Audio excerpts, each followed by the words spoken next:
Bonjour, c'est Cryptoly, j'espère que vous allez bien en ce jeudi 25 janvier 2024. On se retrouve aujourd'hui pour parler crypto, pour parler BTC, et forcément parler un petit peu ETF. Alors oui, on va revenir un petit peu sur les ETF parce qu'on a quelques mouvements baissiers qui nous font dire que peut-être on est sur la fin de la vente de Grayscale. En tout cas, ce qui est important de voir, c'est qu'en 7 jours, l'ensemble des ETF ont récupéré 100 000 BTC, ce qui est quand même vraiment important. Ça représente à peu près un an. C'est le temps qu'a pris MicroStrategy pour récupérer 100 000 BTC, c'est 100 000 premiers BTC. Donc on a quand même de l'inflow qui arrive, malgré le fait que sur GBTC, donc Grayscale, on a de l'outflow. Et ce qui est intéressant de voir, c'est qu'en effet, on a un volume qui est en train de diminuer au niveau de Grayscale Capital, qui est en train de nous indiquer peut-être la fin des ventes systématiques que l'on a au niveau de GBTC, bien que hier, on a encore bien vendu, quand on regarde ici la courbe orange qui représente la pression vendeuse sur GBTC, donc le volume vendeur, on voit que ça y est, on commence à se diriger vers des niveaux qui sont relativement bas et qui nous permettraient de se dire que potentiellement on aurait une fin au niveau de la vente de Grayscale Capital et donc une fin de la pression baissière, ce qui serait positif pour les ETF. Dans les autres nouvelles, nous avons Polygon avec un lancement qui va arriver sur AG Layer, AGG Layer, qui va être vraiment spécialisé dans l'interopérabilité. Ce qui est intéressant de voir, c'est que vraiment Polygon travaille sur beaucoup de dossiers, soit en interne, soit en séparé. Notamment, on a en tête Avel qui a pris son envol il n'y a pas si longtemps que ça. Et on a ici un nouveau projet qui a pour but vraiment de mettre en place une liaison entre les différentes blockchains et favoriser l'intégration. Alors concrètement, ça se caractériserait d'une façon très simple, ça serait en fait quelque chose qui ressemblerait à ça, qui serait une couche au-dessus d'Ethereum, par exemple, dans lequel l'ensemble des blockchains pourraient s'interfacer pour avoir accès à l'ensemble des autres blockchains et en même temps à Ethereum. Pour donner un exemple concret qui donne dans cet article-là, c'est si jamais je possède du DAI sur, admettons, Polygon ZKEVM, et que je souhaite acheter sur n'importe quel layer 2 d'Ethereum un NFT avec ce DAI, je n'ai même pas besoin de me poser la question sur quelle blockchain, je n'ai pas besoin de me poser la question sur est-ce que je dois bridger mes fonds, sur la liquidité, etc. Je ne me pose aucune question, c'est directement le projet en lui-même, cette surcouche, enfin cette sous-couche, enfin cette entre-deux couches, allez on va dire entre-deux couches, qui va prendre le relais, et ça va être le gros avantage, c'est qu'on va avoir une notion de simplicité, et c'est ce que l'on souhaite. De toute façon, il se compare là-dessus à aussi simple que Internet. Bon, en l'occurrence, c'est quand même une sacrée promesse qu'il va falloir délivrer, mais c'est ce que l'on attend pour avoir de la mass adoption. Je vais revenir aussi sur une polémique qui a eu lieu sur Satoshi VM. Alors, Satoshi VM, je pense que vous en avez entendu parler, c'est le fait de pouvoir construire une virtual machine sur Bitcoin qui serait l'équivalent d'Ethereum et qui serait interfacé à Ethereum. Donc c'est un projet qui est très intéressant, qui a été lancé à travers Ape Terminal, qui est un nouveau launchpad avec une nouvelle équipe dans lequel ils ont fait quasiment x300% dessus. Il y a eu toute une polémique autour de Satoshi VM, mais ce qui est intéressant, c'est que c'est un projet que j'ai suivi en amont avec l'équipe de Rift, parce que ça faisait partie potentiellement des pépites qu'on cherche pour notre groupe privé. Et là-dessus, on s'était mis de côté en disant, bon, on va attendre, voir le lancement comment ça se déroule, parce qu'il y avait plusieurs choses qui nous plaisaient pas dans la tokenomics, et en l'occurrence, c'est vrai qu'il y a eu tout un phénomène qui s'est fait autour de ça, parce que c'est un projet qui a été financé par des influenceurs, notamment un qui s'appelle Mac, qui est relativement suivi, c'est lui qui est à la tête de Satoshi VM, en tout cas, qui porte vraiment le projet à ce point-là, et là, on a, on va dire, une guerre entre Mac et Ape Terminal, qui est un projet qui permet de faire un launchpad. Ils ont plein d'autres projets dessus, donc moi, c'est quelque chose que je suis, dans lequel je suis en site déjà depuis un certain temps, parce qu'ils ont des produits qui sont très intéressants, notamment dans le MEV. Ça, on en parlera, je vous ferai peut-être une vidéo dessus, de façon à ce que vous compreniez un petit peu ce qu'est réellement Ape Terminal, à la place d'être juste un launchpad, parce qu'il y a plein d'autres produits qui sont très intéressants.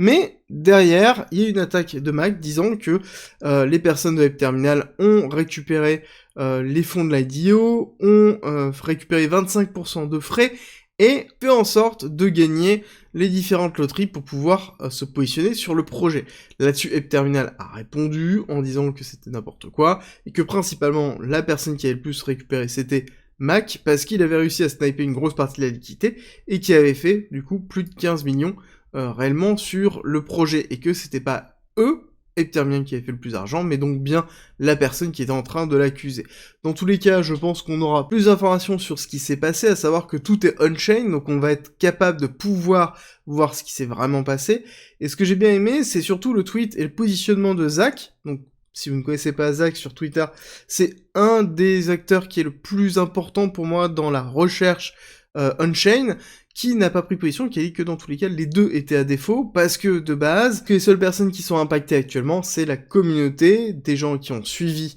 sur justement Satoshi VM et qui ont peut-être acheté le top, à savoir qu'il y a une partie des snipers qui ont 4 millions à essayer de vendre systématiquement, donc on a une pression baissière très forte. On a vu le titre Satoshi VM chuter de 30% depuis qu'on a cette histoire qui est en train de se mettre en place. Néanmoins, ce qui est sûr et certain, c'est qu'il va falloir se poser la question, est-ce que Satoshi VM va être capable de délivrer? Parce que c'est surtout ça la principale question qu'il faut se poser, c'est pas tant le lancement ou la façon dans laquelle ça a été effectué, c'est est-ce que la promesse de livraison d'une VM sur Bitcoin qui fonctionne bien et qui est interfacée à Ethereum est faisable ou non, parce que ça, malheureusement, on n'a aucun moyen de le savoir pour l'instant. Côté macro, on a pas mal de choses qui vont commencer, aujourd'hui, avec ici le PIB T4 qui va être annoncé, encore une fois, niveau vraiment très très important, et on risque d'avoir de la volatilité au niveau du marché, à savoir qu'on a eu déjà pas mal d'annonces, avec principalement Tesla qui était dans le rouge, et qui entraîne un petit peu le Nasdaq, bien qu'on s'attendait à une réaction plus forte du marché, mais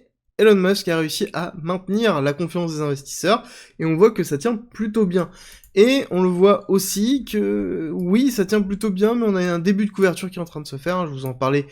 dans les différentes quotidiennes, que là actuellement on était dans un niveau très important, il fallait pas casser cette zone-là au niveau du VIX, de façon à montrer qu'il y avait une partie des investisseurs qui étaient en train de se couvrir, qui était plutôt positif, si jamais on avait un retournement, c'est le cas, on voit qu'on a un petit positionnement qui est relativement faible, mais en l'occurrence on a une réaction de marché, ce qui est plutôt positif sur le long terme, à savoir qu'on attend beaucoup de cette journée, avec les retours que l'on va avoir aujourd'hui et demain, au niveau de la macroéconomie, et une continuité des différents bilans des sociétés pour clôturer cette année 2023 sur plutôt des bons résultats, on va pas se le cacher. Concernant BTC, nous sommes toujours dans une zone très importante, dans laquelle nous avons fait on va se mettre ici, une impulsion baissière avec un rejet sur la résistance, qui était gros support et qui est devenu une résistance qui était le bout de mèche ici, 40 500, on voit qu'on est allé retester une fois, rejeter une fois, réaccélération, retest, rejet une nouvelle fois, et là on a été chercher la liquidité au-dessus, et on a été rejeté, et on vient retester. On voit surtout, ici, un travail du prix sur cette résistance. Ça veut dire que on a quand même un cours qui tient fort, qui arrive à maintenir les cours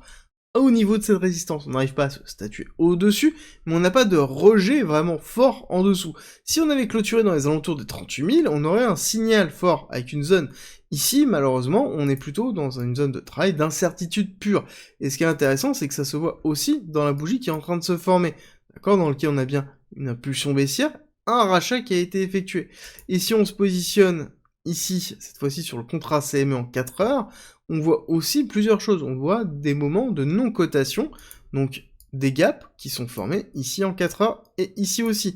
Entre le moment où ça s'est fermé et le moment où ça s'est réouvert, on voit qu'on a eu un énorme gap qui est un gap en plus haussier, et ici, pareil, un second gap haussier. Donc je l'interprète pour ma part comme étant une volonté du marché à vouloir aller plus haut avec une forme d'accélération haussière et des échecs continuels. Et ce qui est intéressant, c'est que ça se voit un petit peu au niveau de l'order flow, parce qu'au niveau de l'order flow, on a un petit réveil du CVD, et notamment un réveil du CVD suite à la chute que l'on a eue. On a eu 2 jours avec un CVD spot qui repart à la hausse, donc des achats agressifs qui ont lieu, ce qui est plutôt positif pour le marché. Mais à côté, on n'oublie pas qu'on se trouve, on va se mettre ici, dans une zone qui est vraiment cruciale, et qu'on n'a toujours pas clôturé au-dessus des 40 500, d'accord? On n'a toujours pas réincorporé notre range,